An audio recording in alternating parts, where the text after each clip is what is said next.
To the chair. Gentlewoman from Illinois. Yes, I move to strike the last word. Gentlewoman from Illinois is recognized for 5 minutes. Oh, I'm getting a real kick out of this debate. I really am.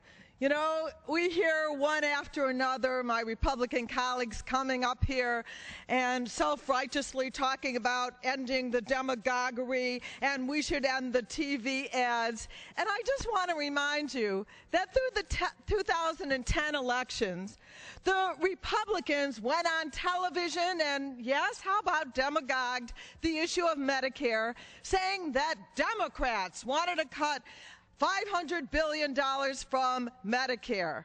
Well, let's talk about the truth.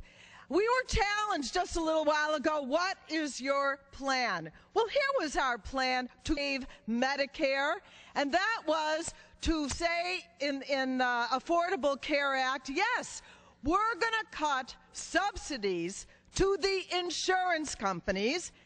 That meant that we're bilking the government and the taxpayers, and we were having to overpay them.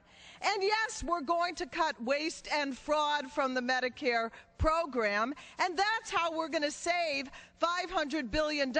But not only would we not cut a single penny from benefits, but we were actually able to increase benefits while trimming Medicare. We, so you scared the heck out of seniors, but never mentioned, of course, that at the same time we reduced the cost of Medicare. We improved Medicare by adding to its solvency. We closed the donut hole, making prescription drugs more affordable, and we provided a wellness exam every year at no cost, and we provided preventive services with no cost sharing.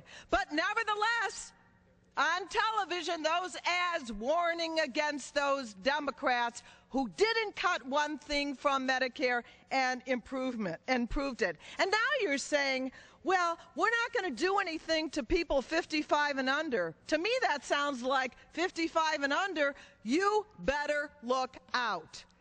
Now, the ads in New York are working because people love their Medicare. And what they don't want to see, all but 4 Republicans voted to literally end Medicare. You can call it something else, but you can't call it Medicare because those guaranteed benefits are gone. It makes huge cuts in Medicare benefits. Seniors that fall under the new plan would have to pay about $6,000 more a year. That's what the Congressional Budget Office says. $6,000 more a year out of pocket for their health care.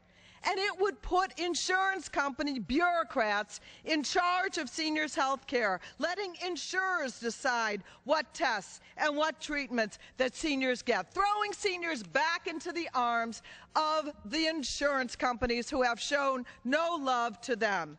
And so let's look at what the American people think about Medicare. Well, if you're 65 years and older, 93% of Americans say the Medicare program, as it is right now, is very important or somewhat important to them. Actually, 83% very important. If they're 55 to 64, 91% say Medicare is very important. That's 74%. Or somewhat important. And if you're 40 to 54, we've got 79% of Americans who say the Medicare program is very or somewhat important. And if you're 18 to 39, 75%. People get it. Medicare works. Medicare is efficient. Medicare is good for our country, for people with disabilities and for the seniors. And if we're looking to save Medicare, we do have a plan. We know how to make that more efficient. We have done it in the Affordable Care Act, and we are willing to sit down and talk about how we make Medicare more efficient, but not by ruining and destroying and getting rid of Medicare to the point that you got to find another name. It won't be Medicare anymore. And so they've admitted, it seems to me, that people 55 and younger, you better look out, because that program that will allow our seniors to live perhaps to 90 years old, people who are going to be eligible for Medicare as it is right now, will no longer be in place. You know, and we're not talking about rich Gentlewoman's people. time has expired. We're talking about poor seniors, middle-class people. Don't support this plan. Gentlewoman's